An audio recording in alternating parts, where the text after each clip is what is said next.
Hello, hello. I'm late by 30 minutes. And it doesn't help that there was daylight savings time. So some people may have misjudged the time because of the daylight savings time as well. Anyways, I'm trying to get set up here. We'll see who shows up. Alan Cole, first one. JF Baird is here. Hello, hello. Alan Cole. Alan Cole says it sounds good. Jim Cooper's here. Graylin Landry. Sam Folks. George Winstead. Hello.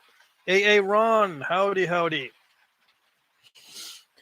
Very good. Yeah, sorry I'm late.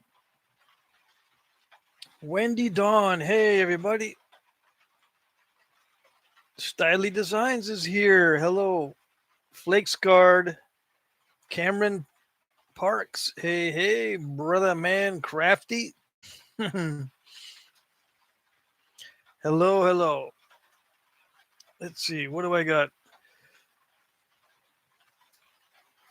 I'm gonna start napping right away. I've already got something planned. I'm gonna do this green bloodstone. Yeah, eventually I'll have this set up to where there's better lighting and stuff. Eventually.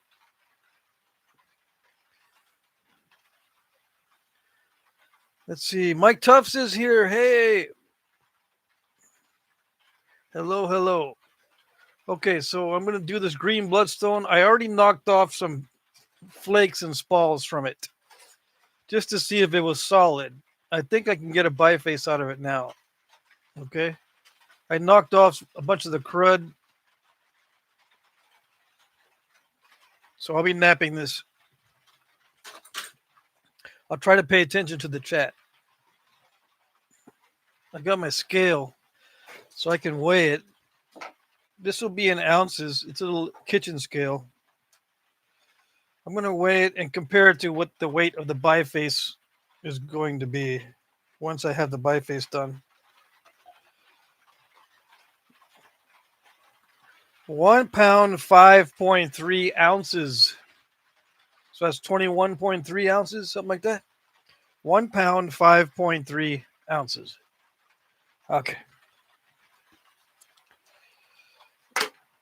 I'll try to do this more often. Try to weigh things before I start. Okay. Make sure everyone can see what's going on. This is good because the place is a mess in here, but you don't see any of it because it's on the floor. Yeah. All right. So we got 16 people, 5 likes so far. I am going to run the full 2 hours. Okay. I am going to check on the auction from time to time. There is an auction posted. If you don't know what that is, I run an auction every Monday. Now it's raining now, so it might interfere with the sound a little bit. Let me know if you can hear the rain or if it makes any difference. I'm gonna check the auction to see if there's any replies yet. And what I do is I put a like on your bids. Your replies are your bids. Already got some bids, at least one. Alan Cole. All right, so let's see what we got. Newest first. Okay, so who else bid? That's it? Okay, that's all right. I'm going to be checking that from time to time. I will go the full 2 hours. I will be napping most of the time. If I ignore the chat, I apologize. But I seem to attract more viewers if I nap the whole time. I just ate dinner too, so another reason why I'm late.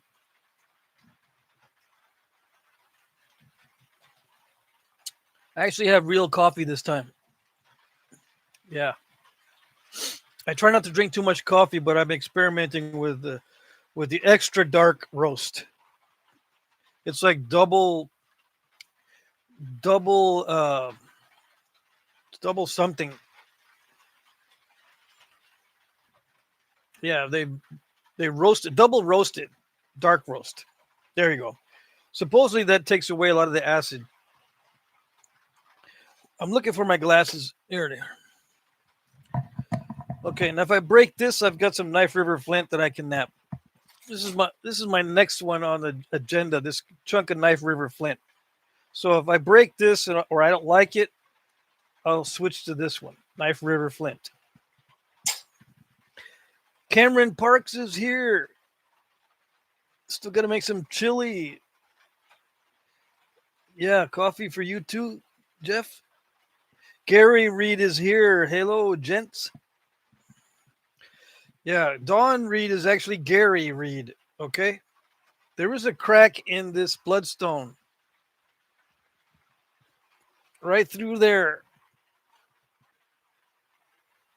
I don't know if you can see it. It's nasty, but this is the biggest piece of bloodstone I've ever napped. It's still the biggest, even after taking off some chunks to see if it was solid. For the most part, it's solid, but there is a crack running right through there that worries me a little bit. But I don't see it going through the whole piece. Let's see. I can weigh these now with my scale. I'll be using this weight of bopper. This is a solid copper-headed bopper. It's not lead-filled. It is 8.2 ounces. And if I switch it out, I'll weigh the other one. 8-ounce bopper. Okay, so let me know if that rain is interfering with the sound.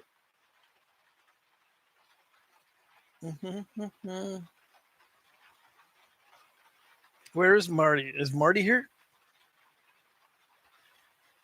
Oh yeah, Buckskin NYB. That's Marty. I'm here. You can start now. Alrighty. Yeah, I'm late though. Coffee. I need some of that VRB. JF Bear. Just see. Let's see. Marty, you're sneaky. Yeah. Okay. AA Ron says he can barely hear the rain. Okay, good. All right. So here we go. This I can't waste too much of this. But whenever I think about wasting it, I end up wasting more than I normally would. So there's two things going on when I nap. You know, sometimes I need to think and clear my mind and not talk and try to get in the zone. But other times I don't want to think too much. So I distract myself with talk and stuff like that. It's all kind of chaotic depending on how difficult the situation is or how weird the situation is. If I really don't know what to do or if I'm having trouble deciding what to do, I might just try to get in the zone to figure it out so I won't talk. But if it's pretty straightforward and I don't want to mess it up,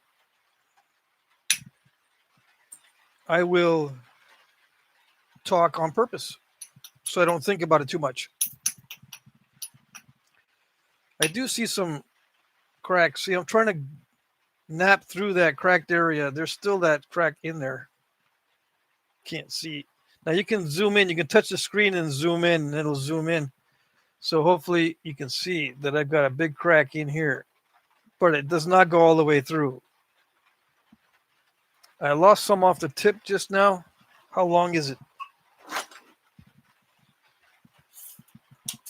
I can save some of these flakes. See these? They just came off of this. I can save these for future points. And I might just save some of those for a sample box. I still need to send out a couple sample boxes in case you're lurking in there and you have asked me for a sample box. I am going to ship those out. Let's see, 5 3/4 long by 3.5. It's going to look bigger on video than it actually is. Okay. All right. I don't know. Is this... See, I'm thinking this whole thing is a heat treat. I can't remember if this stuff naps well in a raw state. I can't remember if bloodstone naps well raw. Gary says, how late the show began? Hey, Sal. Sal's here? Where is he? Blades and Points is Sal. Where am I? You're in the live stream that started late. Let's see. Alan Cole says, Marty had Jake send me a gift. I'll post in the community. Marty, you're the salt of the earth. Kind of cool, bro. Yeah, salt of the earth kind of cool. Yeah. Definitely. Yeah, Marty's very generous. Buckskin NYB. Everyone should know everyone by now in the chat. Yeah, it's a late stream today. Jim Cooper says it naps pretty good raw, comparable to mid-grade Edwards. Turns very glassy when heated. Comparable to mid-grade Edwards. So, it might be raw then, this bloodstone. It's napped pretty well. I made one for the auction, but it became really narrow because it was wonky. But I have I have a better piece for another one for the next auction.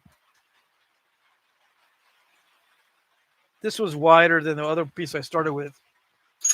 And I got some more. I'm going to do one of these on video.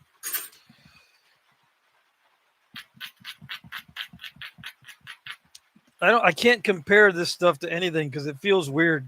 This type of stone, it feels like a chert, but the closest I can come up with is maybe an amoeba chert, the way it naps and feels, but it's different from amoeba. But that's like the closest chert to this stuff. This stuff's actually pretty good. I'm afraid to snap it though. I have to hit the base. It's really thick. But yeah, see that? It naps really well.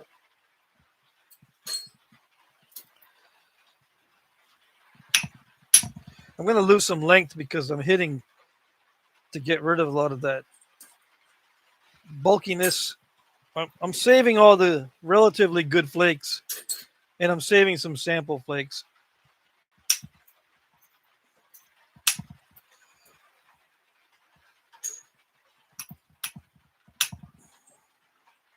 Yeah, the only thing is I got to watch the diving.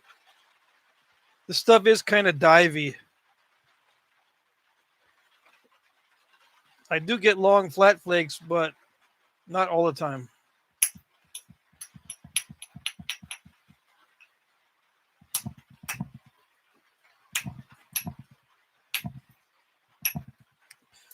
I do wish that I could preserve more of the length, but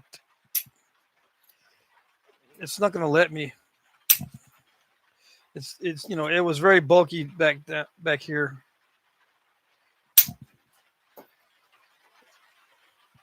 And this cortex is really cruddy, so I have to eliminate all of that. It's very chalky, so it can't be napped at all. The cortex. Sometimes you can leave some of that stuff in the cortex, but on this stuff, it's very chalky. It does not nap at all. Let's see. Everyone is really quiet. Yeah. Jim Main says, I ain't late today. Red-Eyed Patriot or Michael is here. I really like them number 7 in the auction. The item number 7. Which one is that? Let's see. Oh, the last item? Yeah, the last item is the chert, high quality raw chert. Heat treat. No, not heat treat. Raw. High quality raw. Texas chert. Quarter notch. Tommy Taylor, live long and prosper. Alan Cole says, I just got home. I checked the mail. I'll chat more in a few. Marty's gift is distracting me. Gary Reed says, we are mesmerized by the master. Y'all got the Monday blues or something? Yeah, maybe so. The chat's not going very fast, but that's okay. The shape is very similar to my favorite point, the Mackinac. Oh, okay, I get you. I see. Number 7 looks like a Mackinac. I thought a Mackinac had. Oh yeah, it does have like basil notched, kind of corner notch, kind of basil notched notches. Where is my? Okay. All right. So, how does this stuff nap? This green bloodstone that's very rare, I think, in this size. It naps like amoeba chert, almost. It naps better than amoeba chert, I think. If I can get a hold of more of this stuff in the future, I will. But it can be temperamental. It can be inconsistent and full of cracks. Because the last big piece I had was not that great. This one works pretty good, and I can get a lot of little flakes that are usable for little bird points, little gem points, they call them. See, I can make little California gem points out of that stuff, out of the little flakes. And it feels like it's going to snap in half on me.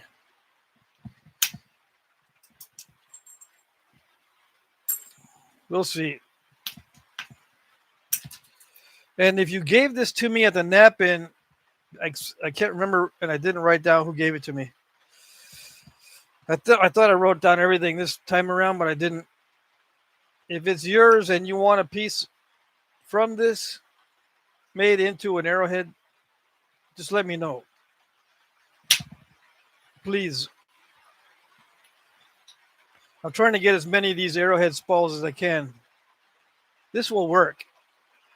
It's just kind of dicey right there where it dived in a little bit. I think I can get a good arrowhead from that. I just popped that turtle back off.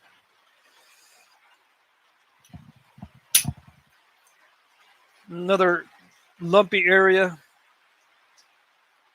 I can make an arrowhead out of that.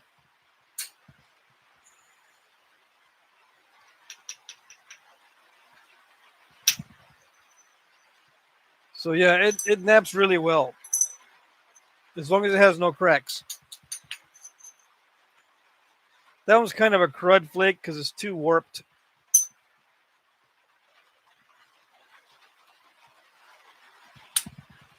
The rain's coming down pretty hard now.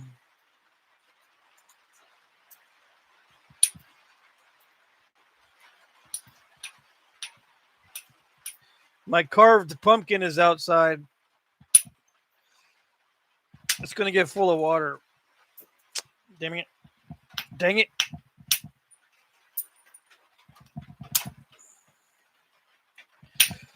I took the lamp out from inside of it. Yeah, so it's okay. It'll be all right.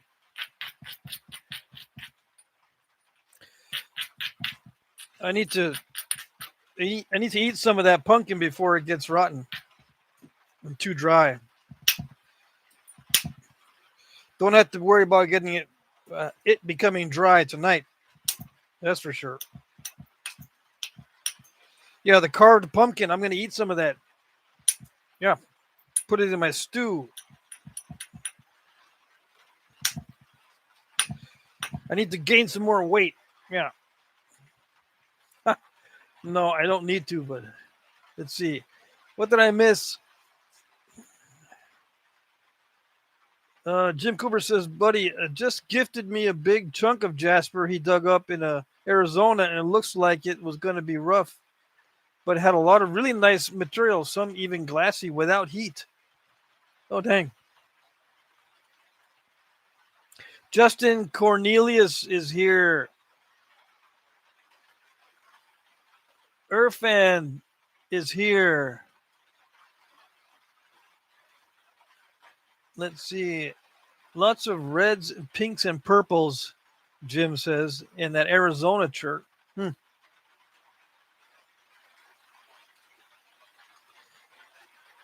see. Jim says, I have flakes of it if you want more bloodstone. Yeah, I could use some. Yeah. I don't get it, Sal. What's high and to the left points? Tommy Taylor, Sal, I would have been here sooner, but I was at the auction outbidding Alan and Ralph. Oh, okay, cool.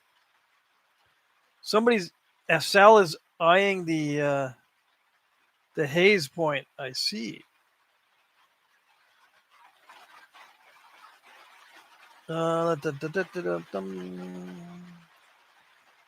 Jared is here. Hello, hello. Yeah, so hopefully we'll get through this stream without me yelling, because I feel like I have to yell over the rain. Maybe I don't. The microphone is not. This one's not too bad, as long as it's in the right position. As long as I'm not blowing into it.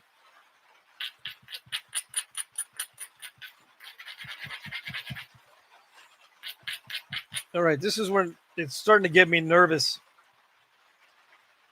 I don't know how to describe this type of material. All I know is it does nap well.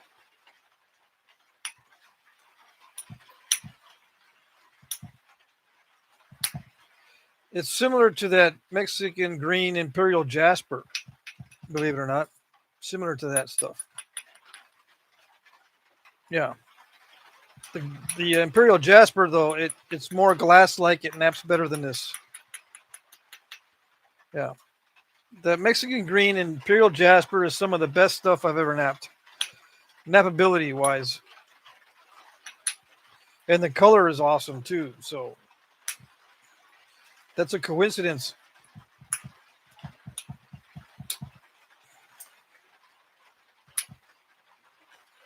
I'm trying to be careful and use the bopper really carefully, but I end up crackling everything when I'm trying to be careful with the bopper. It doesn't work for me.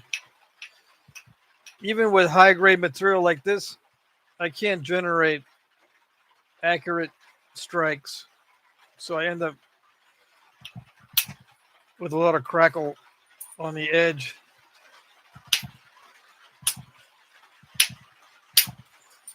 I can knock off bigger flakes, but the small, precise flakes, and I've been doing this a while too, and I still can't do it. And I try to practice as much as I can.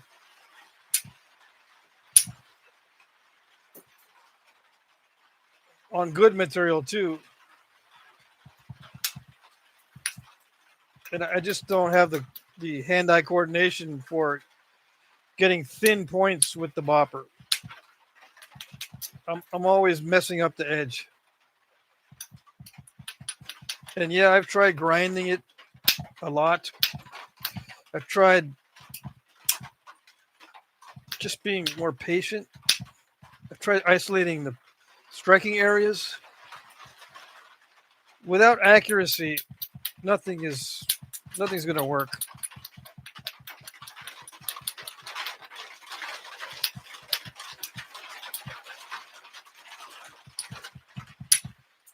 So why am I still doing it if I know I'm going to mess it up? It's still in an early stage. I'm not going to mess it up too bad.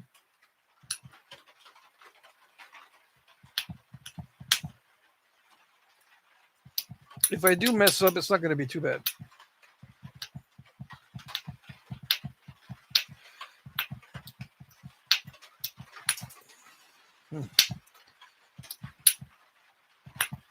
The area with Cortex is kind of crunchy. There we go. So that's what it looks like now. And I got a lot of crud flakes. But some of these can be utilized for jewelry. Yeah, so I'll go through and I'll pick out these little ones later. They can be used for jewelry. You know, you can make little pendants out of these little flakes. And some of this stuff, it has quartz crystal in it. See that? It's got a quartz crystal pocket in it. Some of these do. So yeah, I'm not going to let this stuff go to waste. Just in case you're wondering. All right, so I'm going to switch over to indirect percussion. Let's see. Ed Gould is here. Isn't today the 35D or the third? I thought it was the second. Let's see. Yeah, it's the third. You're right. I gotta correct that typo. Yep.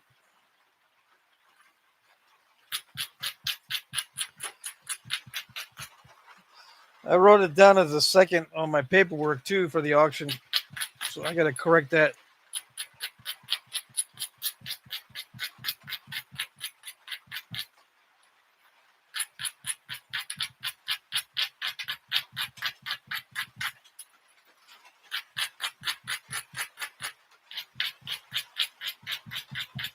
So yeah, I've got to abrade this a lot, this stuff.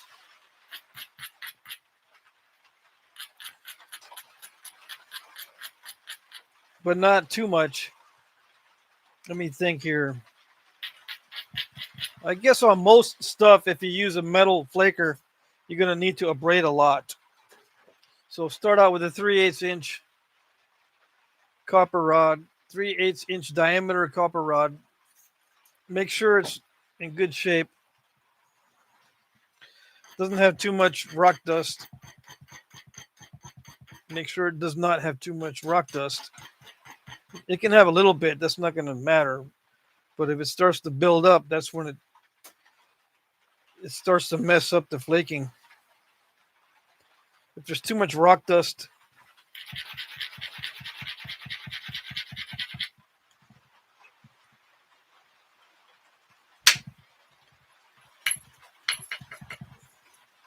so right now I'm napping over that cracked area.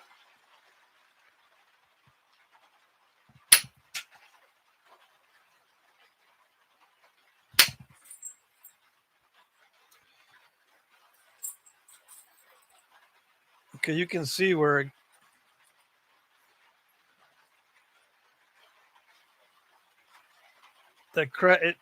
this flake broke up, right?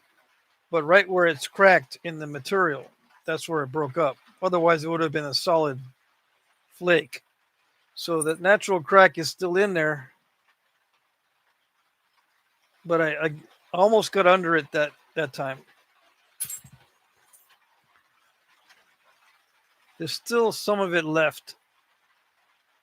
That crack. That's the main obstacle right now that I'm concerned with.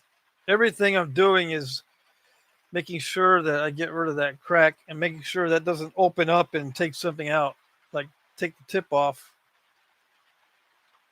So I'm being careful about how I'm hitting it. I can't be hitting it too hard when there's a crack in it. I think that took care of it.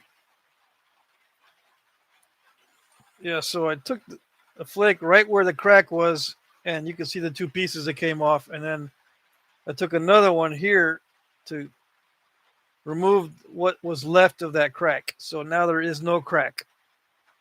So now I'm free to proceed as usual. All righty. This is going to be good.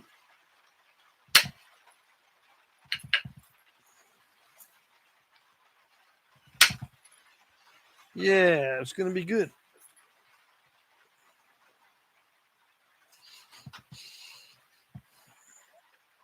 I gotta go on a diet. Yes, yes.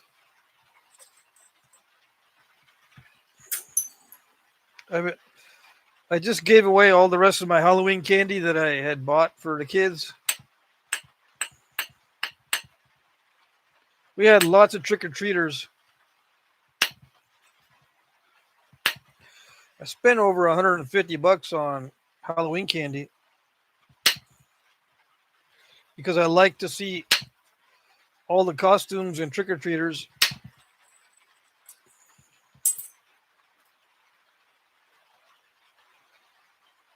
They do Halloween right here.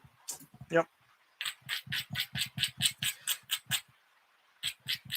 I don't know why I say Halloween like a hollow log or something. I say Halloween instead of Halloween. I don't know why I do that.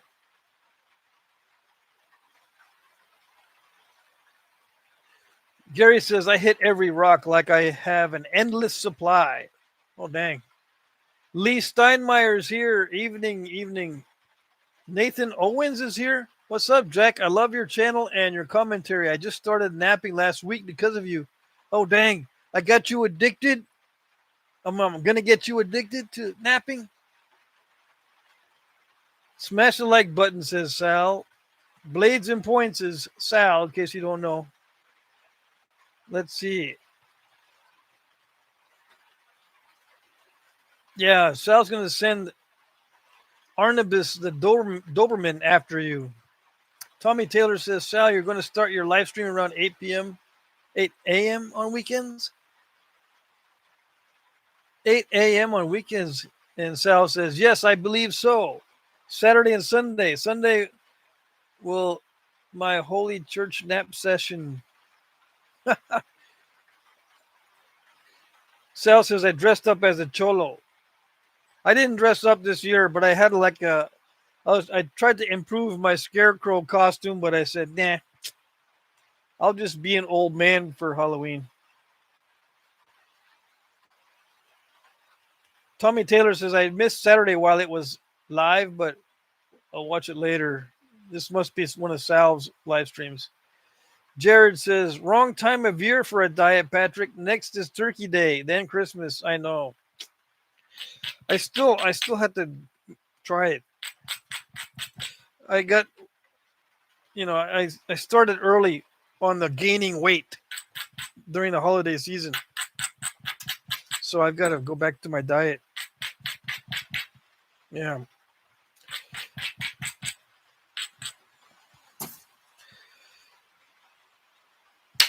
Yep. I ate too much chocolate. I'll admit.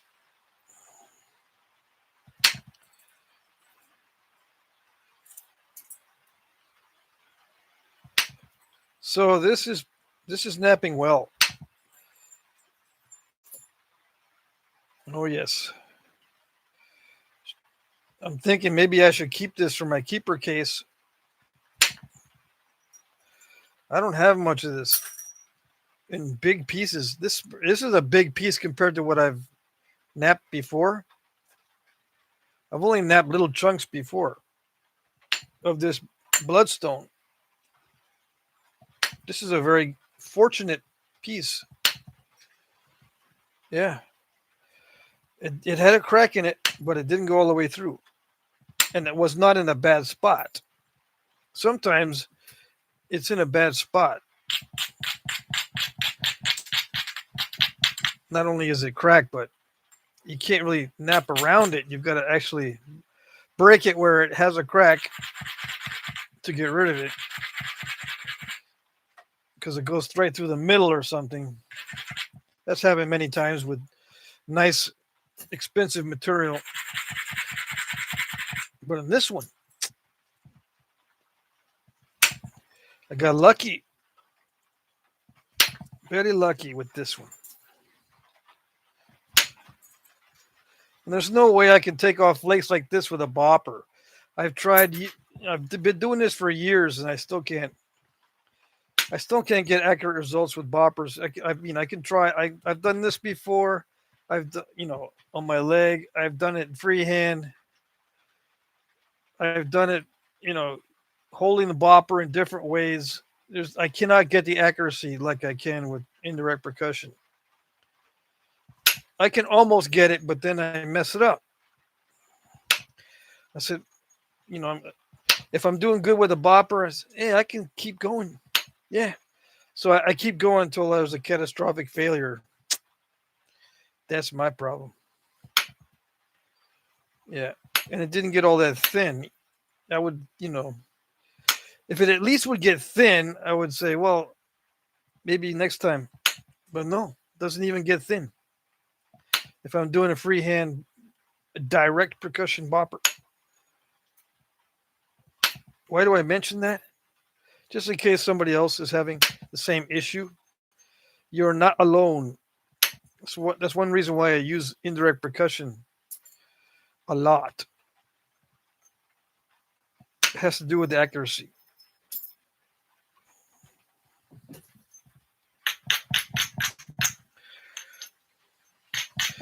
Direct percussion is faster and easier and sometimes more enjoyable, except for me because I mess it up.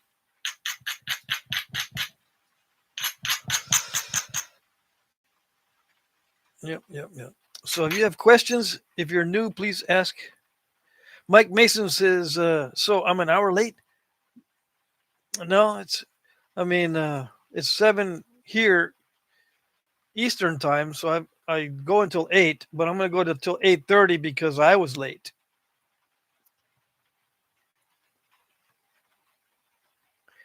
Let me see.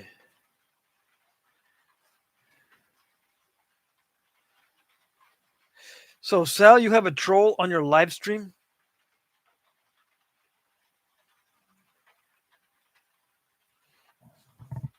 Let's see.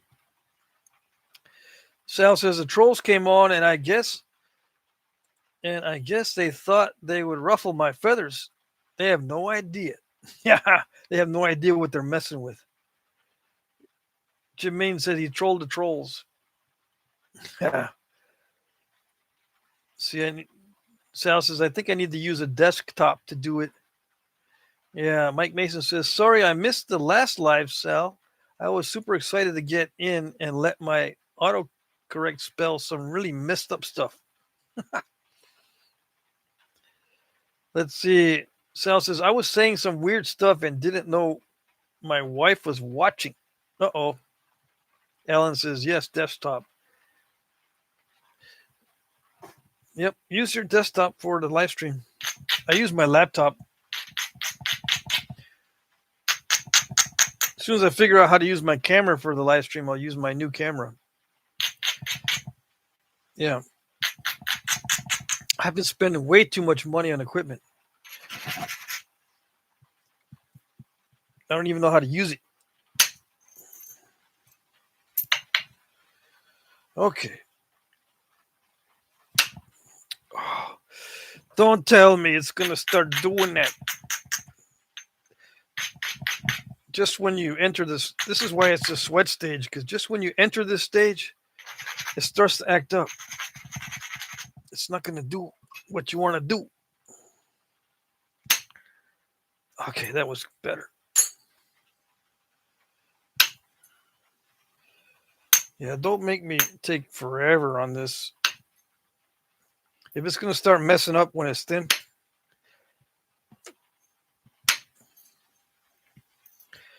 I'm going to have to slow way down, which is something I don't like to do. I don't like to slow way down. It just gets me frustrated if I have to slow way down. But I'm going to have to on this one. Yeah. I can tell already that it likes a very convex surface, or at least consistently convex. It doesn't have to be all that bulgy, but it needs to be consistent. It doesn't like running through obstacles. Yeah. As soon as it hits an obstacle, it stops. That's a problem, especially when trying to get it thin. So you've got to have basically a perfect flake every single time. so that you don't have obstacles that need to be removed by subsequent flakes. Yeah.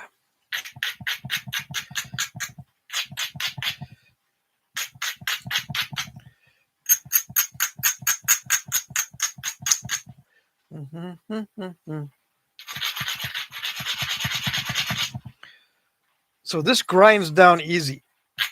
That's good. The bad part is if it's not perfect, it crushes. The good part is it actually does grind down easy, but what it does is it grinds too much in some spots. It gets too dull in some spots and not dull enough in other spots. Yeah, it's kind of finicky about what it likes.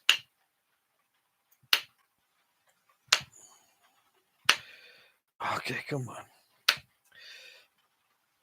It's always the tip that is finicky. Mainly because I don't want to hit it. Yeah. But yeah, if I were to try to do this with a bopper, man, if that's the only thing I had, I'd be screwed. Yeah. If I had to make some delicate points or a nice thin knife, only had a bopper, man, I'm still having trouble even with the indirect percussion flaker because it's crushing. It's also sometimes when the edge is perfect, sometimes it's not running the flake because I'm not hitting hard enough, or there's an obstacle. It doesn't like when I try to do damage control.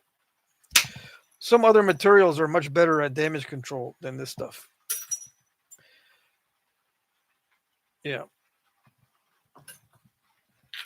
Although it's not too bad. I just took off this flake right there. But it doesn't like that much. So I'm trying to prevent step fractures because it doesn't like me to run through obstacles. It'll stop at the obstacle. So I have to make sure I don't have any obstacles. Yeah, so that means I gotta create special areas on the edge to hit in certain places, certain ways. I can't always be taking opportunities, and it's getting on my nerves. Let's see. Yeah, that was okay. That was okay. It kind of scooped it a little bit, but that was okay.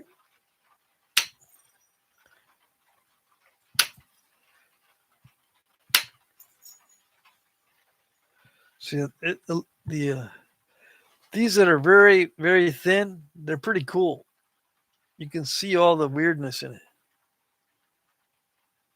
Look at there's a bunch of light shining off my forehead.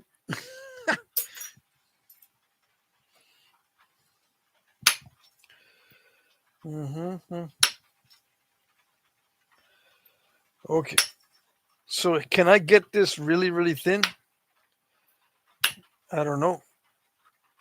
If I make it more narrow, maybe. I'm afraid to shoot a long flake when it's thin. Right now, it's still okay. There's a lot of convexity. Ooh, and it's starting to do that now. See, in all my videos, it reaches a point where it starts to do that, where the bites start appearing on the edge. That means it's starting to get thin. For you new guys that just started, you'll notice that happens when it starts to get thin. And it's starting to get divey. Yeah, see that? It doesn't feather out. On some materials, it starts to get what I call divey, which means it it starts to dive in instead of feathering out. It wants to go in and not out. Okay, some materials will go out. Some materials they like to go in when you run these long flakes past the center. So it's not just you, although sometimes it is. It's not just you all the time. The stone has a lot to do with it, whether it feathers out or dives in. Right now it's diving in. I could tell it was going to do that earlier. So I had to make sure I don't leave this too wide. When it starts to get divey, you need to narrow it down. Yeah. I start out everything wide, and then if it's not working, that's when I narrow it down. I don't narrow everything down first. I think some guys just start narrowing it down right away, which is fine, but I like to see if it can remain wide. There are some cherts and flints and other materials like dacite and obsidians that you can run long flakes when it's nice and wide, and it's not an issue. It'll run flat flakes. But I'm finding that's pretty rare. And skill doesn't overcome physics. If it wants a lot of convexity, you can't say, well, I'm going to get good enough so that it doesn't matter. Yeah, I'll get so good that even though it wants convexity, I will make it flat and run the flakes beautifully. Don't think that that's your goal because you can't overcome physics. You can get better at running flakes, but like I said, you can't make it not dive in if it's a divey material. It's going to dive in, so you got to make it more narrow. Yeah, so you don't end up with all kinds of crud in the middle.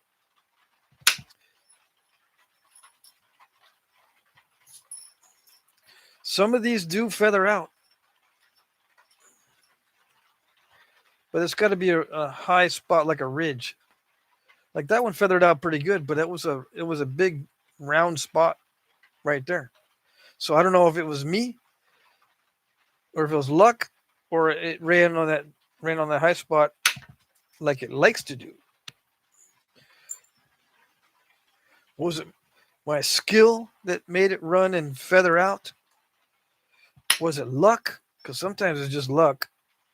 Or was it because there was a nice convexity with a ridge? I don't know. If I don't talk, I can probably figure that out. Because I'm more in tune with the stone when I'm not talking. I understand the feedback better when I'm not discussing it. I understand that what is happening better.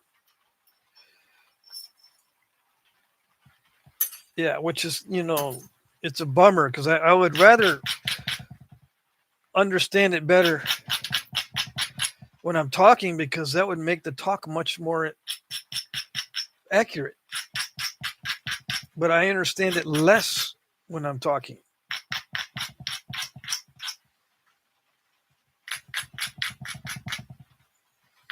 Why did it do this? Why did it do that? Why did it do that? Tell us why it did that or why it didn't do that. If I have to talk about it, it makes it difficult. I don't know. All right, what do we got? Ralph, you got to do a video. People are patiently waiting.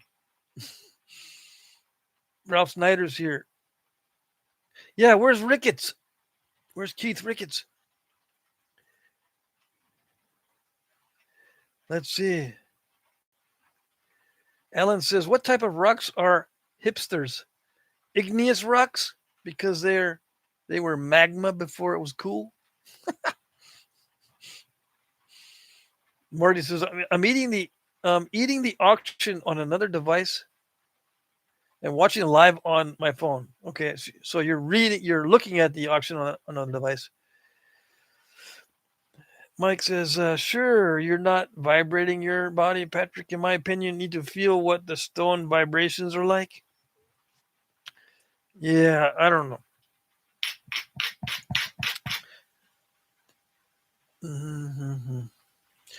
I should tune into the energy. The energy of the stone comes out, and I need to zone in on the frequency of the energy.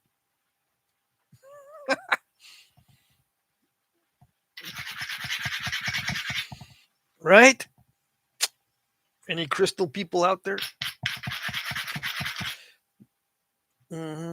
Bloodstone is good for something. What's bloodstone good for? Does it protect you from aliens? Is the anti-abduction stone? Yeah, that's what it looks like. As long as you got some bloodstone, the aliens don't mess with you, or they'll mess with you less. How's that?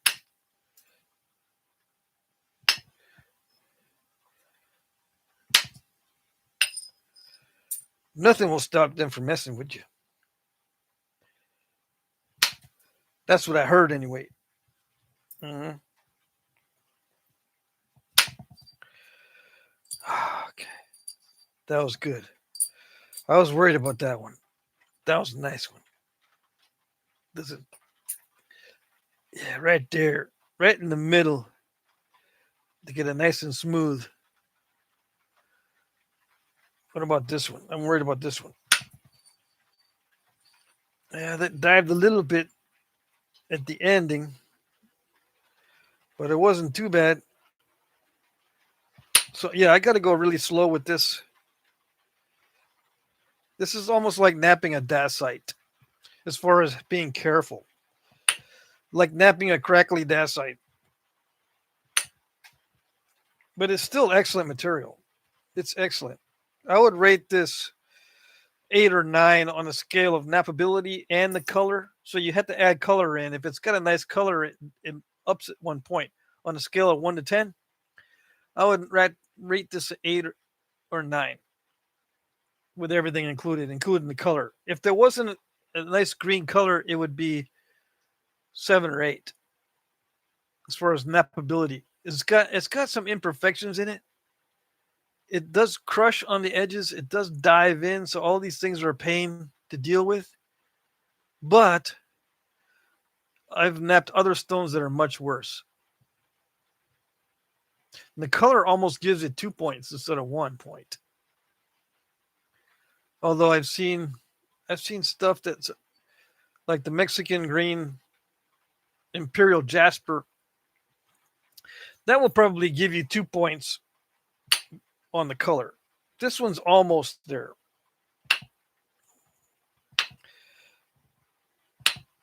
Yeah. The Brazilian agate stuff, some of that stuff it'll give you a couple points just on the color.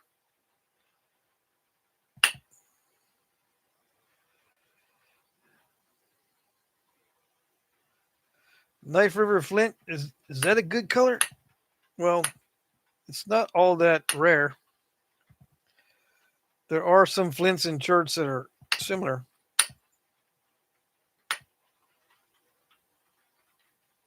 And it's a brown, or kind of a brown. I think what I'll do is I'm going to put this aside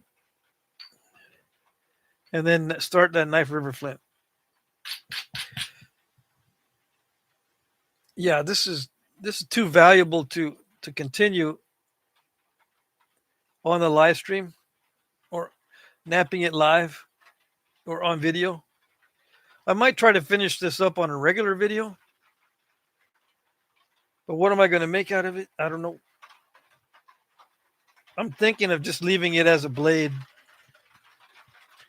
I tend to mess it up if I try to get too fancy with it.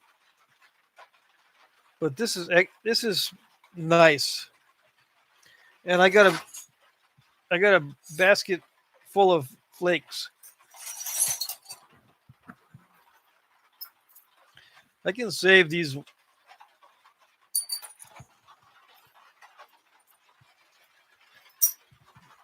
We'll see. See, you can just. It is possible to drill holes in these and just hang them as pendants or tumble them. I need to get a rock tumbler. Okay, so that's going away. I'm not going to mess with that. I'm going to switch over to the Knife River Flint blocky piece. Hopefully it's solid all the way through. Okay. So did you guys catch that? All that good stuff from the Bloodstone? No. Am I going to throw away some of them flakes? Oh, yes. Some of these are crud flakes and weirdos. Yeah, I'm not going to keep it all. All right, so what do I do with these? I wasn't even watching to see if you guys could see me do the indirect percussion. I wasn't even watching any of that. See if there was. How was the indirect percussion? Could you see? I wasn't even watching it.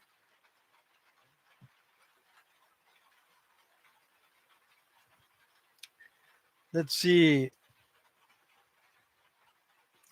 Alan, you're eating bison ribeye steaks? Dang it. Nathan Owens. Let's see. I'm not sure what kind. It's got a wood handle. All right, let's see. What do we got here? I missed some chat. I'm lost.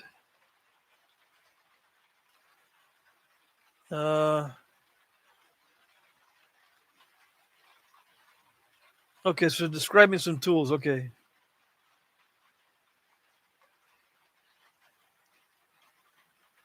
Let's see.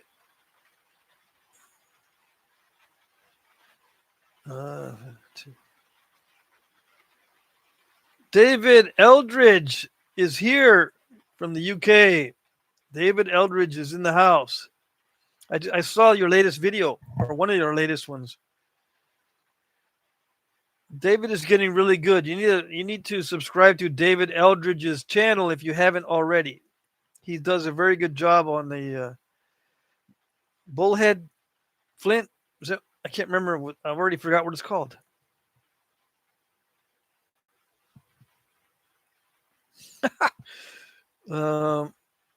Let's see. I'm missing some of the chat. So if you have a question that I did not answer, please ask it again.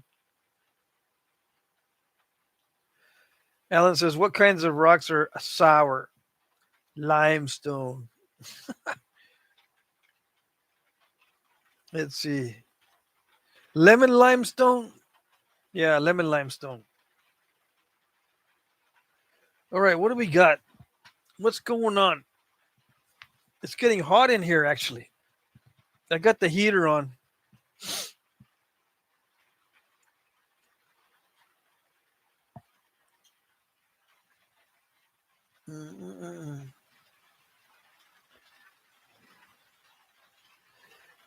Ellen says, why was the sedimentary rock collection so cheap? Because it was on shale.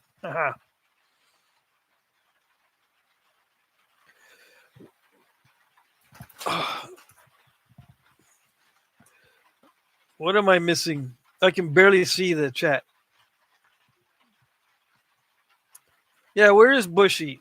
Where is Frodo Joe? Gary says he must be hunting. Let's see. Yeah, discussing tools in the chat. Let me check the auction real. Okay. Southern Illinois Adventures. Hello, hello. Okay, so I'm gonna do this in a minute. Let me check the auction. I need to hit the like button on people who are bidding. I need to put a like on everything that I see, so that you know that I see it. Okay. All right. Here we go. Let's check it out. Auction time. So 4 replies on number 1. That's good. That's awesome. I'm gonna sell it this time around. Last time around, it didn't sell. The guy backed out. I need to make more Texas style points.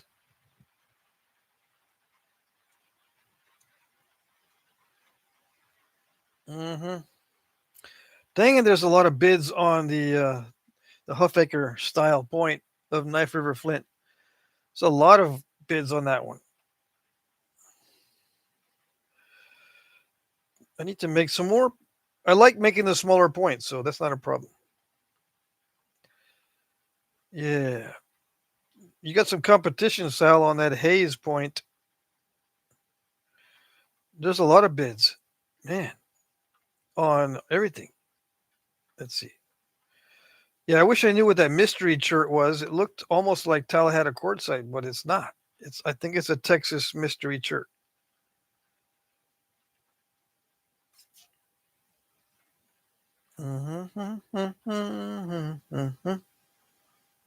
Yeah. Awesome. Lots of bids. Still an hour and a half to go on the auction or thereabouts. The hard part for me is trying to figure out who wins if you're bidding at the very last minute. I've got to, refresh the comment section a bunch of times to figure out who won. So if you're bidding at the last minute, just keep in mind it's hard for me to tell who wins, and sometimes I can't tell, so I just got to make a call on it.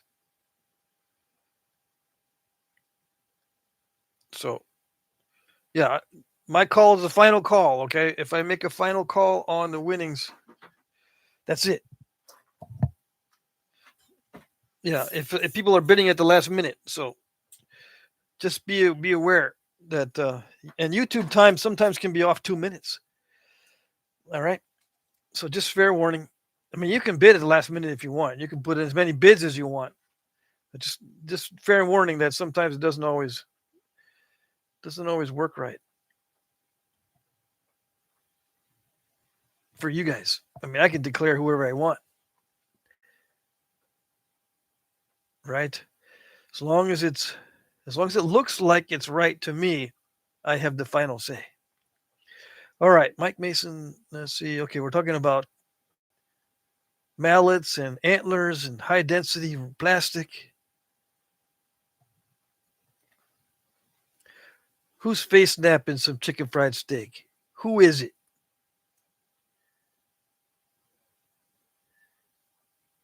Let's see. Hey, Brandon is here. Hey, you fellas. Hey. Yeah, I just ate dinner too, but I mixed deer and beef together in my stew. So I've got two different stew meats, deer and beef mixed together. And the beef actually is drier than the deer meat. I thought it'd be the other way around. But no, the beef came out more dry than the deer. Anyways, what else we got? I tried to think of a topic for tonight. I can't think of any topics. I'm kind of frazzled because I napped a lot today, so I don't even know what to talk about. Stream of consciousness. Yeah, that's what I'm going to do. Just stream of consciousness thoughts. Ooh, this is nice. This Knife River Flint. It's nice. It's not all nice. Just to answer your question, because some people say, wait a second, I thought Knife River Flint was always good. No. One of the rules on Flintknapping is that every stone is different. Sometimes it's good, sometimes it's not good. Sometimes someone will tell you that it naps a certain way, and you get your piece, and it don't nap anything like the guy said. And you're like, dude, I tried napping it. Didn't do anything like you said. In fact, I don't even think it's the type of stone that you said it was. It don't look like it in the books. And it doesn't look like it online when I typed in the name of it. So that's the rule. One of the rules of Flintknapping is, it depends on each individual. Sometimes Like if you saw me nap a bloodstone biface, you saw me nap that, right? Let's say you get a piece that big and you end up with just crud flakes and gravel, and you only end up with this because the whole thing is just broken up and nasty. And you go, you told me that the bloodstone was easy to nap. What's the matter? My world is upside down. Well, it's because the stones sometimes are different. Even though you know what type it is, even though you've seen me nap it, yours might not do that. I'm saying that for the new guys. Yeah. hmm People learn that pretty quick. But if I tell you about it first, it's less of a shock. I think. I don't know. Let me know in the chat if did you have trouble with stones not matching up to their reputation, or was it just me? I've seen some other people do this. Put a 1 in the chat if you had trouble with stones not living up to their reputation. Put a 1. Hit the 1 button if you had trouble with stones that didn't match what you were told they were supposed to be doing. Yeah. I'm thinking that it's pretty common, but it might not be common. Sell, okay, put a 1. So just hit the 1 button if you had trouble with stones living up to their reputation. My biggest problem was with Georgetown. Yeah. Georgetown has caused me more problems than any other stone, and it's supposed to be good. But it's caused me so much trouble, so many problems, and so many disappointments that I just stopped napping it. Yeah. So Nathan says he had trouble. Ralph says yes. Okay, so just hit the number 1. It's just easy on you. If you just hit the number 1 if you had trouble with the stone. It's actually less than what I thought, though.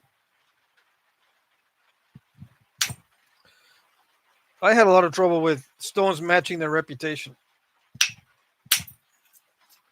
I would buy stone and think, ooh, now I got this good stone that I was told was pretty good, and they start napping it, and it's just crud compared to its reputation.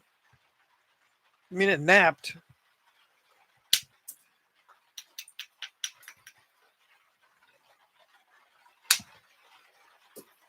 But it didn't nap good. And I thought I was buying something good.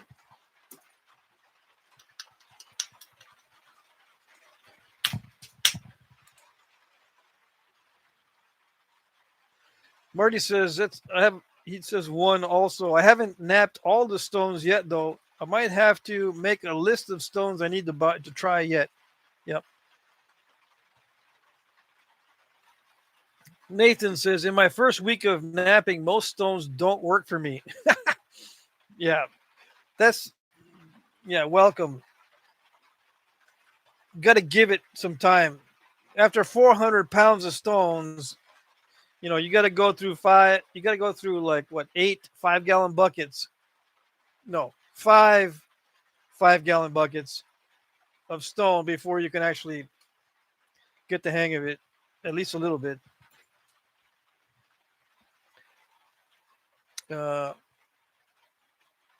Mike says, Allen's obsidian is the first material I got with a reputation. I see.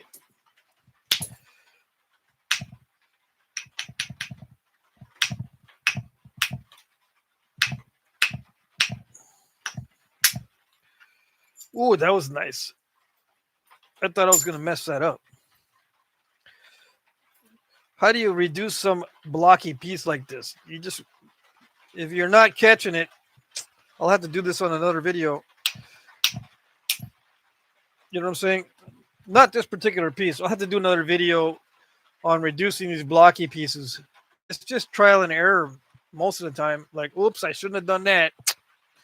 Okay, let's see. Let's try this. or I took too much or not enough off. Or most of the time it's like, man, I need to grind it more, but I don't want to grind it.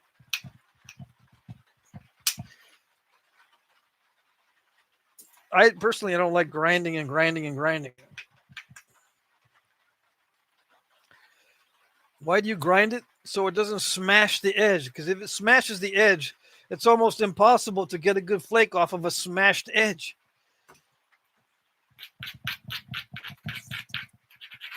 So you end up with a walnut size piece, not an almond size piece. See, in my brain, I know it's almond, right?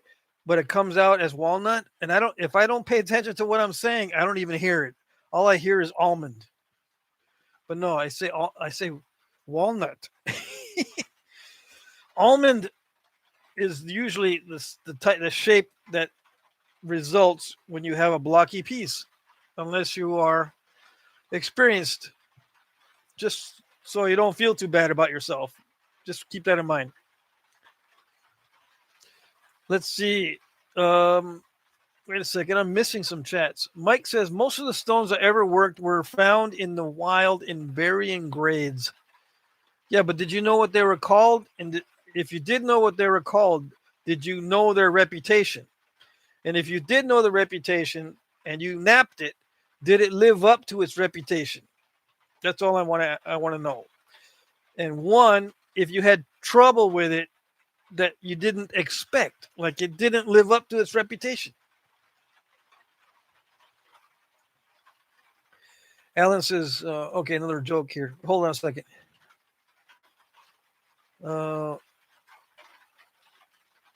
Talking about bids in the chat. Let's see. Alan says, why did the tectonic plates break up? It wasn't her fault, but there was just too much friction between them. Nathan says, do you all know if there's any natural napper stone in the naturally nappable stone in the Northeast Georgia? There's a lot of stuff in Georgia. Northeast, I don't know. Nathan, you got to get in touch with Jeff Head, okay, or Danny Collins. I think Danny Collins has a YouTube channel. Let's see. Somebody point him in the right direction. He lives in Georgia, which means he's only 2 hours away from some of the best flint in the world. Yeah, Nathan. Someone tell Nathan that there's Knappings in Georgia, and there's plenty of flint in Georgia. He just needs to drive a couple hours, or be willing to drive a couple hours. He's probably sitting on a bunch anyway. Doesn't even know it.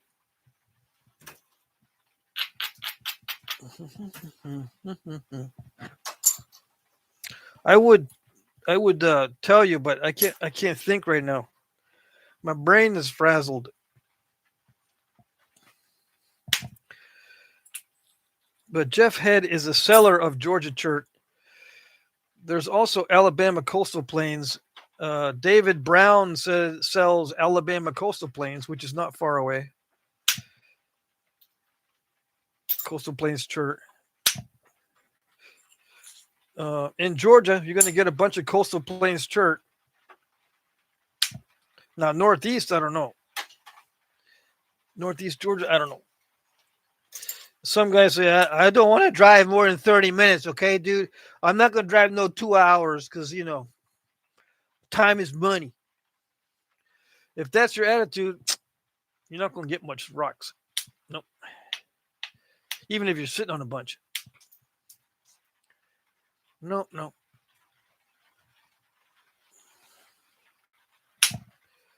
Oh, that was nice.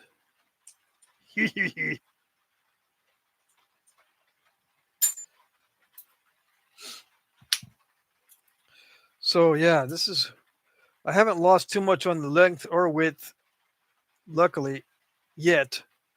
I think I'm going to stop with the bopper. It's still the same 8-ounce bopper. Now, I'm going to pay attention to see if you guys can actually see the indirect percussion, because I was not paying attention before. And, I guess maybe the chat is where it's at, and you're not really watching the napping. Yeah, you can see. I'm pretty sure you can see what's going on. And like I said, you can zoom in, touch the screen and zoom in, and you can see better. Oh, I hit the microphone. And it's raining on and off, so hopefully that's not interfering with the microphone.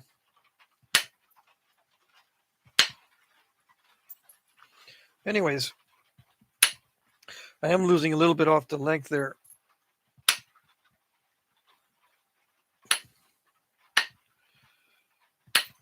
So this Knife River flint, this particular piece, is a darker and a darker color with not too many inclusions.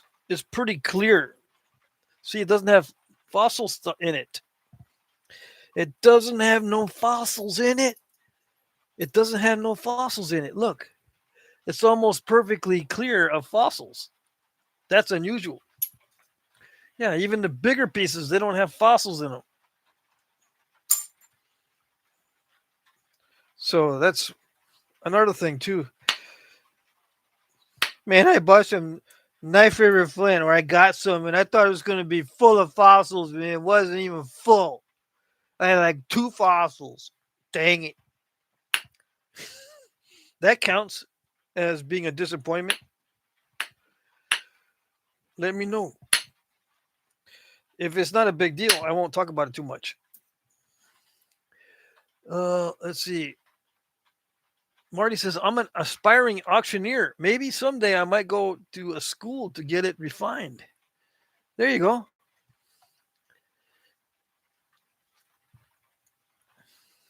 I like the way Nathan says, do you know of any natural nappable materials in Northeast Georgia? I bet you he's asked that question before, and someone says, oh, yeah, there's plenty of beer bottles and glass and stuff and TVs and all kinds of, just go to a junkyard and you can get TV glass, you can get bottles, you can get, porcelain casserole dishes. So that's why he put that natural stuff. Let me know if I'm on the right track there. Let's see. Talking about the auction. Let's see. Yeah, Nathan's gonna have to find a gold mine around there. There's gold mines and stuff, and the chert around you is gonna be yellow gold colored. I'm not even kidding. I bet you.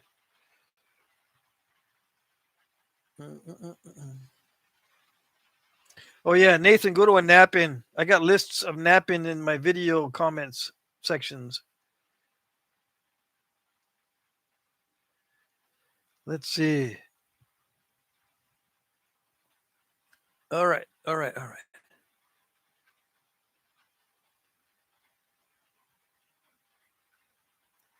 There's going to be a lot of riffraff, Nathan, but there's going to be good stuff too. Coastal Plains chert. There's many varieties of coastal plains chert, and Georgia's full of it. Yeah, and not in a bad way.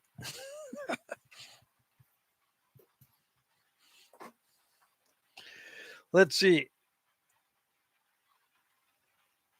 Brennan says, I lived very close to Northeast Georgia, and I remember a town called Stephenson, Georgia, home of Russell's Cave. Okay. Does that mean there's Russell's Cave Chert?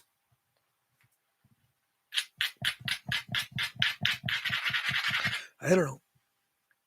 Sounds like there should be some Russell's Cave Chert if there's Russell's Cave out there. Some of the best chert comes from caves, by the way, because it's not exposed to freezing temperatures. Because caves always stay like above freezing. Okay. Oh, that's not good. Come on. Yeah, I scooped it the first time because I didn't hit it hard enough. See that? See that scoop right there? I've been doing this 15 years and I still scoop it.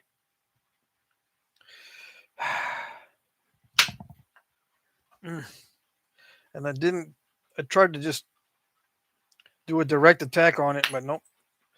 I'm gonna have to sneak up on it. See, I just crunched it. I just crunched it instead of blasting it away. Let's see.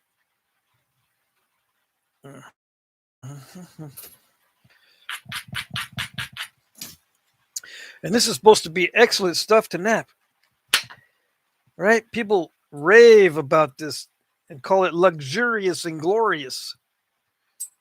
Yeah, okay. Yeah, sometimes I suppose it is. Sometimes.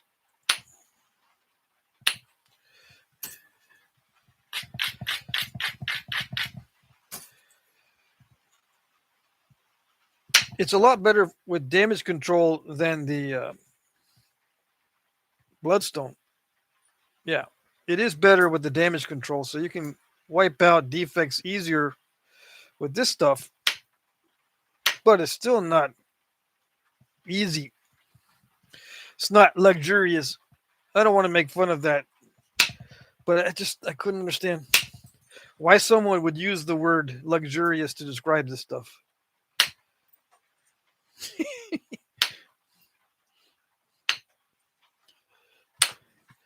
It can be a pain in the butt. Yeah. Especially when it's got layers in it. You try to hitting it and it breaks along a layer. And you go, dang it. Well, I guess that solved that problem. It wasn't thin before, but now that it broke along a layer, it's kind of thin. Yeah, that solves that problem. You never know with this stuff. I'm not complaining per se. I'm venting. Yeah, venting. It's not complaining. It's venting.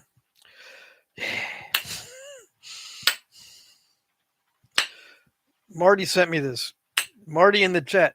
Buckskin NYB sent me this. So, Marty, I'm not complaining. I'm venting.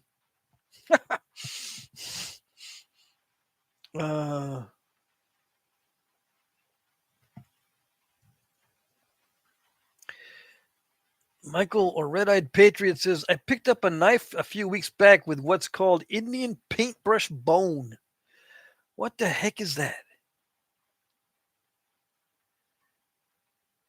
Let's see.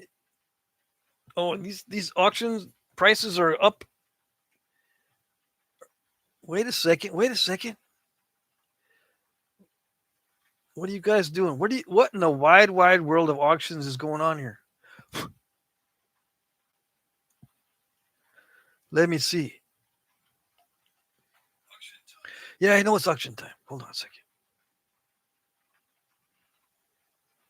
All right, let's see.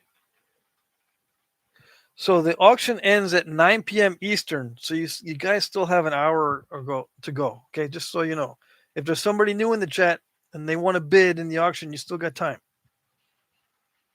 You got time to figure it out too, because you'll go to the comment section and you'll go, what in the world of comments is going on here? This is not natural. Yeah, I'm looking for something natural. It's like Nathan was talking about.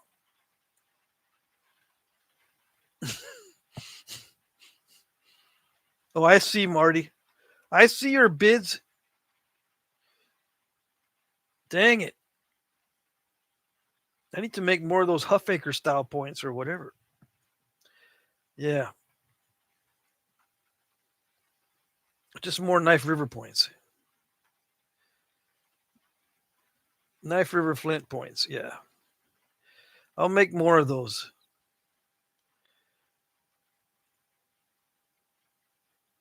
Let's see. Almost done checking, okay? I'm just hitting the like button on everything that I see, so you know that I see your bid. Okay. Almost done here. Very good. Lots of bids. Nice. All right, so what do? I still got that cruddy spot, but I did manage to thin down some of the other stuff. Now to get that curdy spot out of there, I've got to probably sneak up on it from the sides, like try to hit into it that way from the side. I don't want to try to hit it from the backside unless I absolutely have to.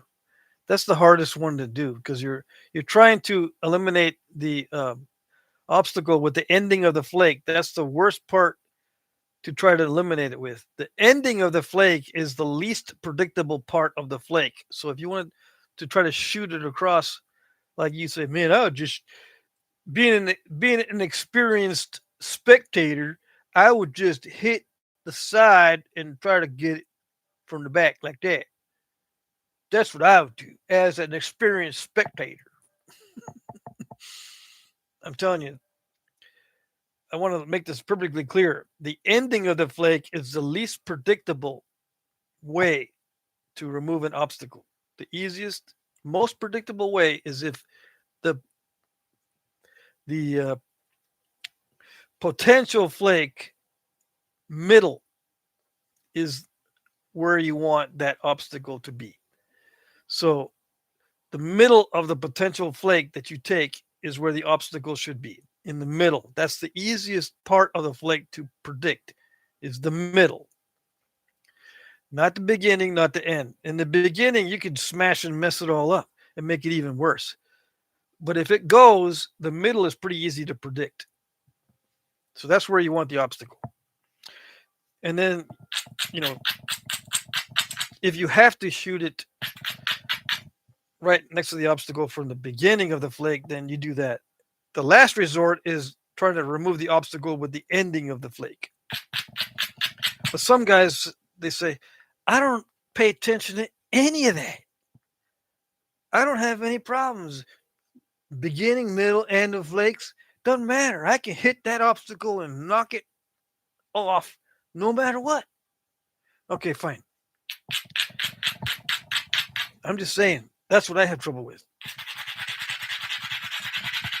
And if I'm teaching someone to nap, I'm definitely not going to tell them go for the ending of the flake to try to get rid of obstacles.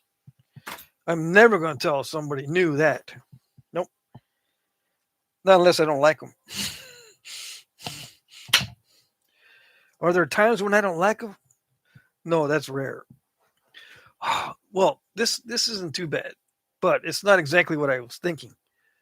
I hit the side trying to go into that mess, but instead of going down into that mess, it went this way. It didn't go the way I wanted it to, but it removed mass from behind it. So now if I attack it from the front, it's more easily removed. If there's nothing in behind it, it's more easily removed if I attack it from the front. That was weird. That shot clear across. But I was only trying for right there. Okay, let's try again. Let's try it from the side again. Try to get it like that instead of doing a direct attack like this. Like I could do a direct attack and hopefully I scoop it out. It would probably work now that I don't have much behind it. But I'm still going to try for a shot this way instead of a direct attack. Instead of a direct, I'm going to try for that angle. You know, kind of the same thing I did before, but a little bit closer this time. All right. I hit the microphone. All right, that did it. Yes. It did it. Almost did it. There's still some left. But that was better.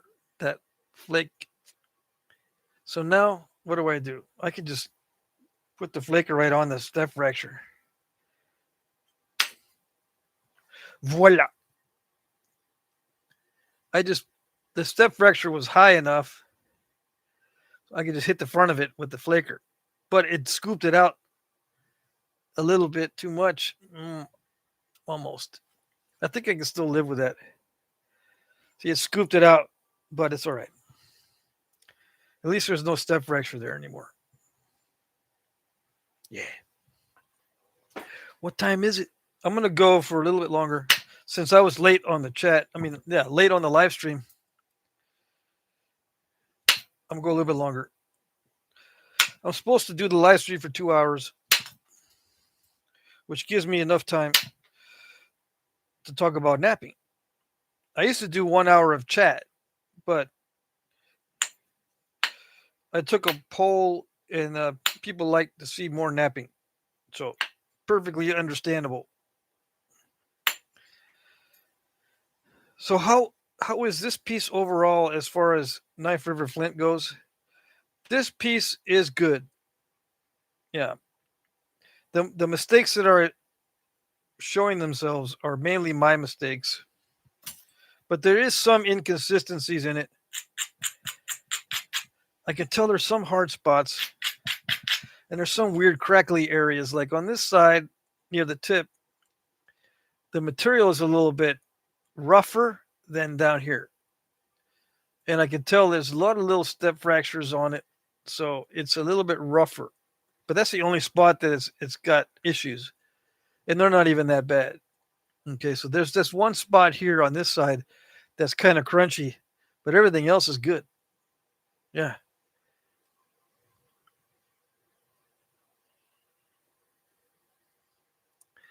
Let's see.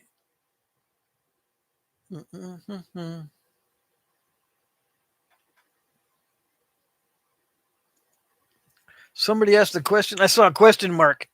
Let me see. Okay, Jim Main says, Sal, do you ever go to any nap ins other than Texas? Where does Sal say? I haven't, but I need to. Yeah, you need to.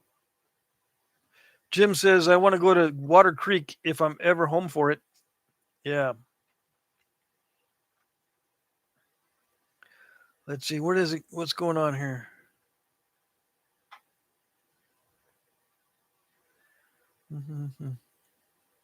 Nathan says, thanks for the info, everybody. No problem. Anytime. Anytime.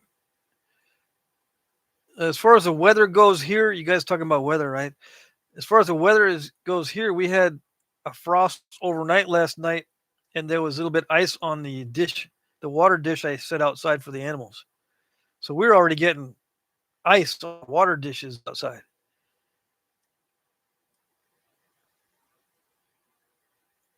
And right now it's like 45 degrees outside. I got the space heater running already. It's 47 and rainy. 47. It's going to be 40 overnight. Tomorrow night's 34 degrees overnight.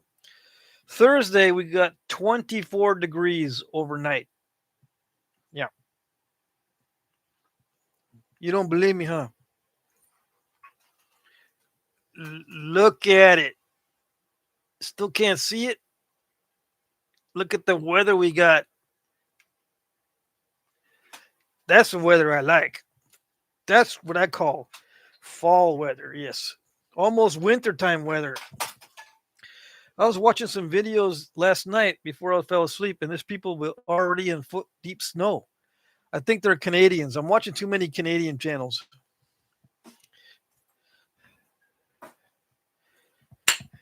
Yeah. I'm pretty sure they were Canadians. Those guys get snow pretty early.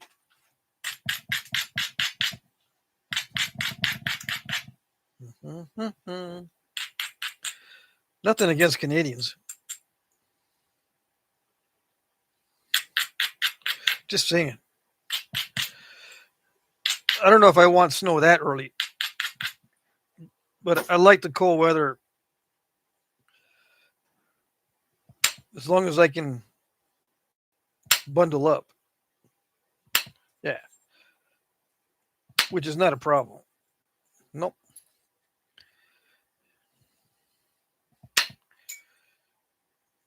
Yeah, I learned what clothes work.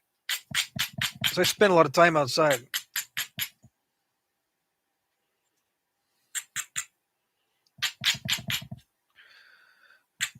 I cheat though. I got the space heater in my shop, so I just turn it on like 30 minutes before I walk in here and I'm all set. Yeah. Can you see? You can barely see that. That's all right. As long as you can see. It's the same old, same old. It looks like I'm napping the same thing every time I nap. So I don't know how much use. I don't know how much use is it to see because it just looks like the same angle every time. Well, maybe not, but pretty much. Every time I nap something, it looks like I'm doing the same thing. And I am. It's just slight tweaks. That's all it is. Just very slight tweaks make all the difference.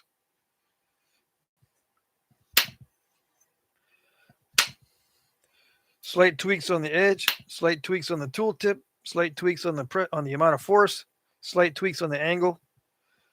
Everything's just subtle, slight tweaks. That's all it is. Well, there may be an exception to that with the amount of force that I use. That is probably the most variable. That's the variable that has the most variability. How's that? Is the amount of force I apply. Yeah. That does change quite a bit now that I'm thinking about it.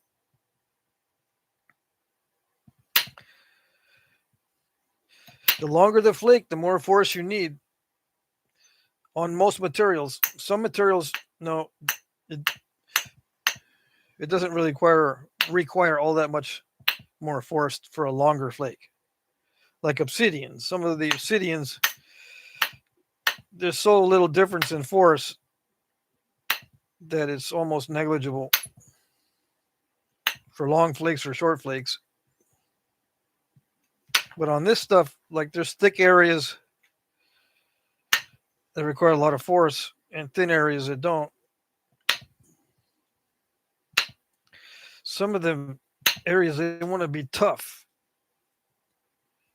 So it's not symmetrical. I'm going with the flow, right? So that's the best I can do by going with what I've got so far. As far as the initial shape of that blocky piece, there was one side that was flatter than the other side was more round, so that's the way it came out this way. This side's flatter because it was flatter on that side, I think.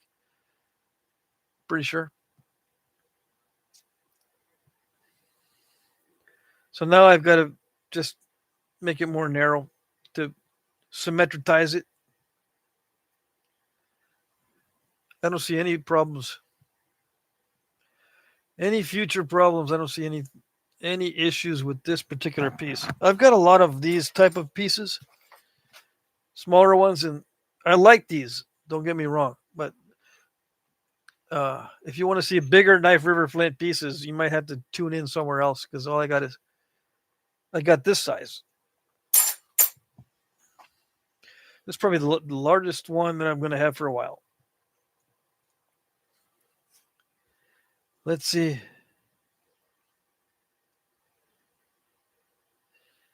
Let's see. What did I miss?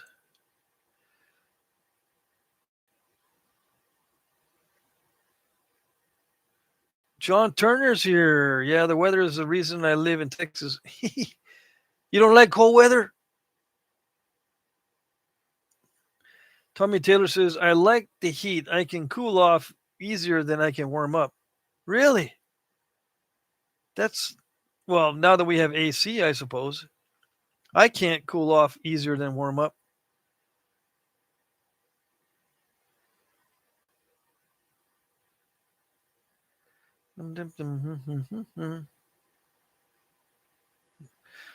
Let's see.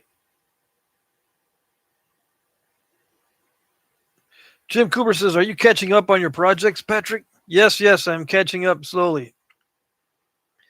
Some of the stuff that I thought was going to take me a couple days is taking me a couple of weeks. That's the problem. That's the only problem. Yeah, I can do that in a couple of days, and I start it, and it's, wait a second, I need something. It got messed up. Start over. Wait a second, this isn't even what he wanted. So I got to look for something else. And there's one project that's taking me a couple of weeks. Every now and then I have one of those, like 1 out of 5 or 1 out of 10. I don't know what it is. I get a project that takes me weeks instead of days.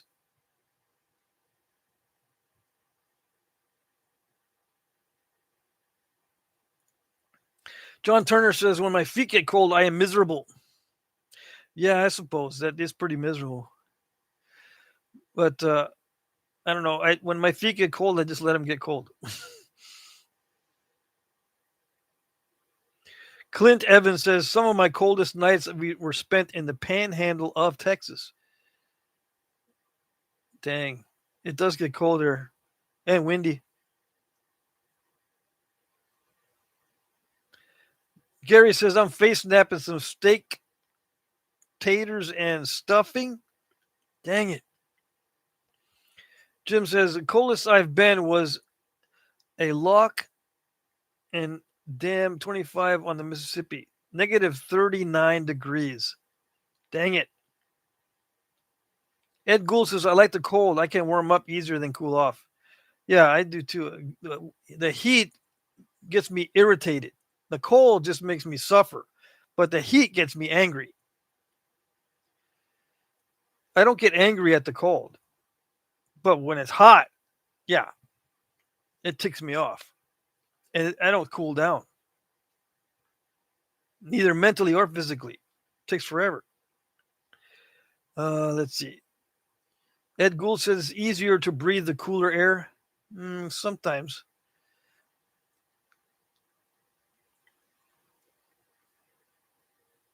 Jim says, well, this isn't me trying to rush you, but I'm looking forward to when the materials I sent you get their turn. Yeah. Just remind me what they are so I can put them on the top of the stack. Jim, just remind me what they are because I don't have them in here, I don't think. If you remind me, then I'll remember to stack them up on top of Pop, so to speak. That's from Dr. Seuss. One of my favorite Dr. Seuss type books, although I don't know if it's Dr. Seuss or not, was the kids were stacking apples in the book, and something happened where they were stacking apples on top of Pop.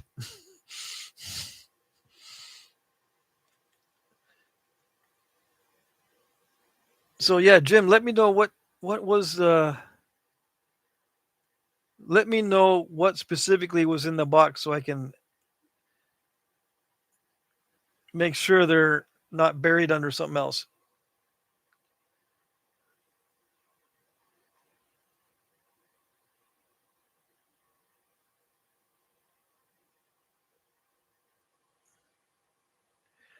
Let's see. Mike Mason says, I'm getting old enough. I have to be kept or the fridge or I start to smell. What does that mean? Ed Gould says, when it's hot, it's smothering. Yeah, that's true. Sal says, I'm cold listening to this.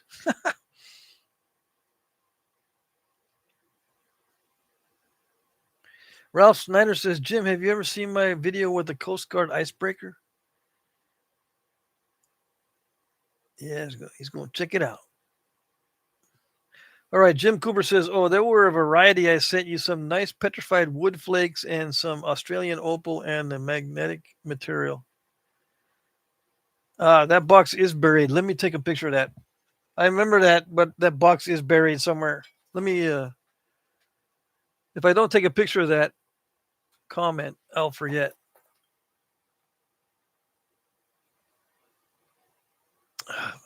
Not video, picture.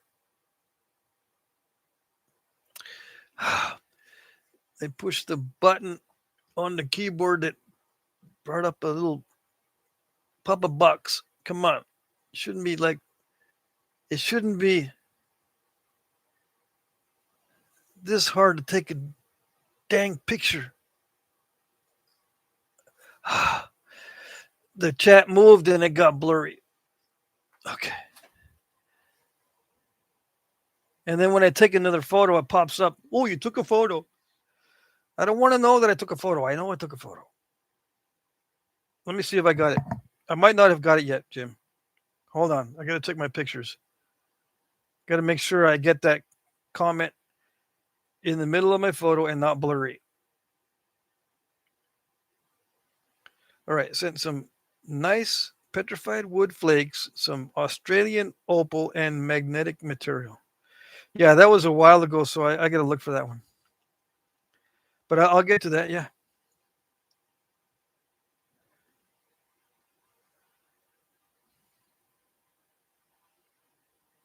Okay.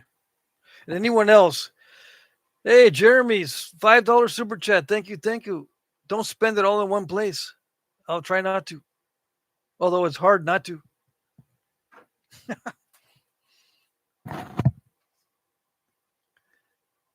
Ross Wellman says he just stopped in to say hi and good night. Yeah, normally it's over. Normally the live stream is over. It's 8:17. I normally ended at 8 o'clock Eastern. Yeah, that's funny. It wasn't me this time, Sal, says Jim. Lee Steinmeier says later, gents. Later, laters.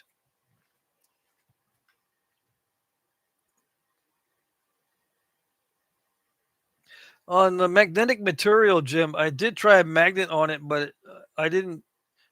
It didn't seem very magnetized to me. But yeah, I got to look for that box and make sure I do that.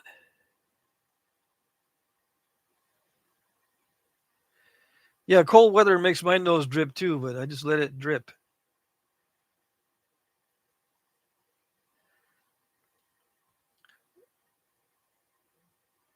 Is the auction over? Says Ed Gould. No, it doesn't. It does. It's not over until 9 p.m. Eastern. It's 8:18 Eastern. Just ask Google. Is it 9 p.m. Eastern time yet, Google? And then listen.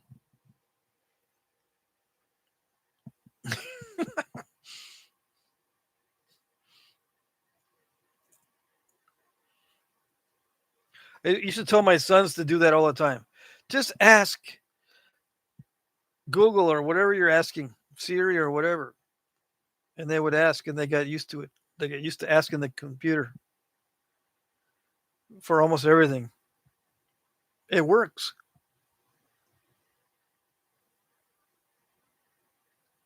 I'm checking the auction. Okay, just hold on. I'm gonna end here. I'm gonna end it here in a minute. Gary says somebody pull my finger. My belly is full. Yeah, you got lots of food in your belly. I think you were eating steak, taters, and something else.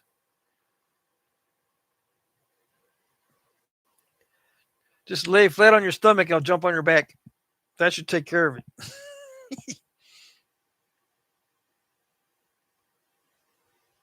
All right. Let me see here.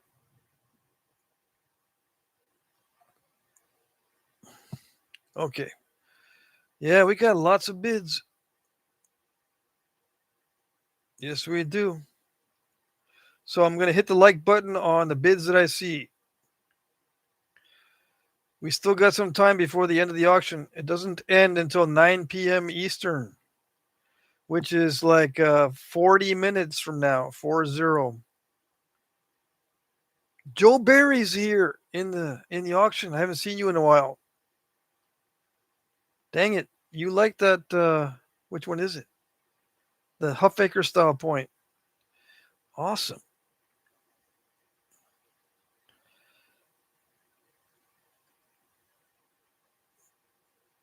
Yep, lots of bids. So if you don't see a like on your bid, that means I didn't see it. And try bidding again or using someone else's phone to bid or switch to your computer to do the bids or comments. Sometimes not all comments are visible. YouTube is glitchy like that once in a while. So that's why I say if you see a like on your bid or your comment, which same thing, then I see it. Okay.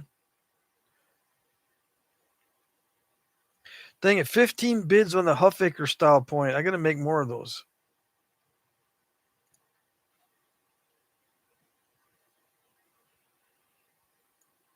Mm-hmm.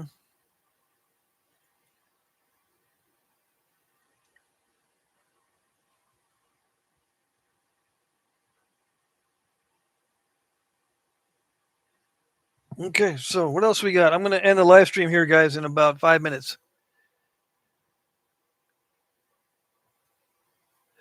Jim Cooper says, no worries. And there was also some other stuff like blue, spiderweb, obsidian, and some challenge material. Also, some jaspers was one of the picture jaspers, and the other one was polychrome from Madagascar. Oh, dang. It would take me a while to do all those on video. Let's see. It will take me a while to do all those. Mike Mason says, well, before we all go, it's good to have you back, Patrick. Thank you. Thank you. Yeah, hopefully now we'll be back to our regularly scheduled programming. I'll do live stream 3 times a week. Last Friday was Halloween, so that's why I didn't do a live stream. I was out feeding the trick-or-treaters. So yeah, thanks. Let's see. Marty, that's a sweet point.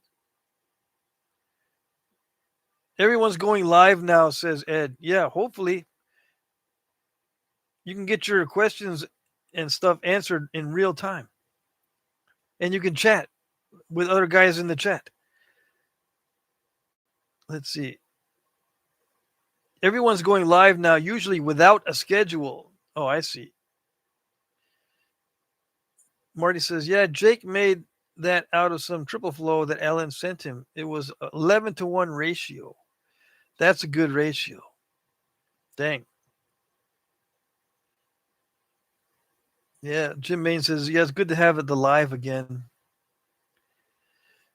Gary says, what kind of candy do you have left? I had a bunch of chocolate. I only buy chocolates when I buy Halloween candy.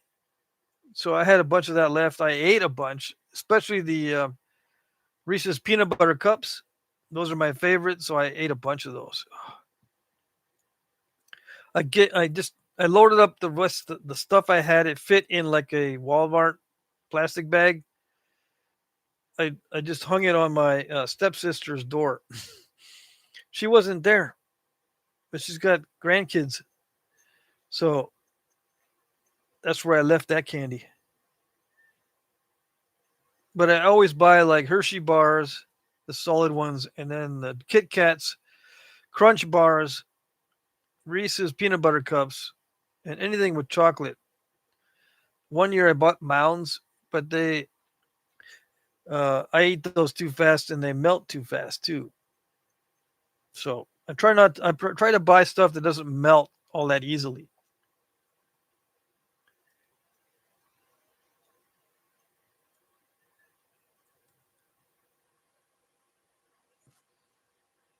Mike Mason says, you were sprinkling kids with granola bars, weren't you?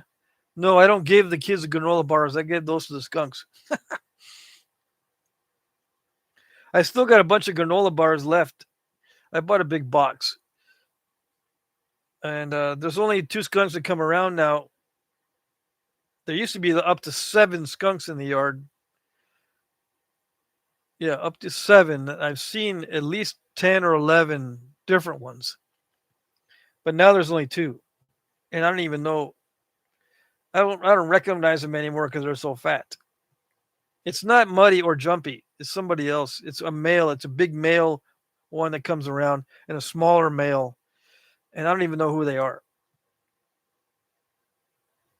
I think Muddy and Jumpy are both females. Yeah, because Jumpy came around with 6 kids. And I think Muddy has had 4, but she only came around with 2 of them. Jumpy came around with 6 little babies. Jumpy only came around with 4, and then it got down to 2. Something like that. Reese's peanut butter cups are awesome, especially if they're in the fridge. Yeah, that's where I keep all my candy. All right, I'm going to end the live stream, guys. Thanks everyone for showing up. It's good to see everybody. Hopefully I answered the questions. Thanks for the super chat, Jeremy. Yeah. I'm trying to see if I missed anything in the chat. I think I got everything.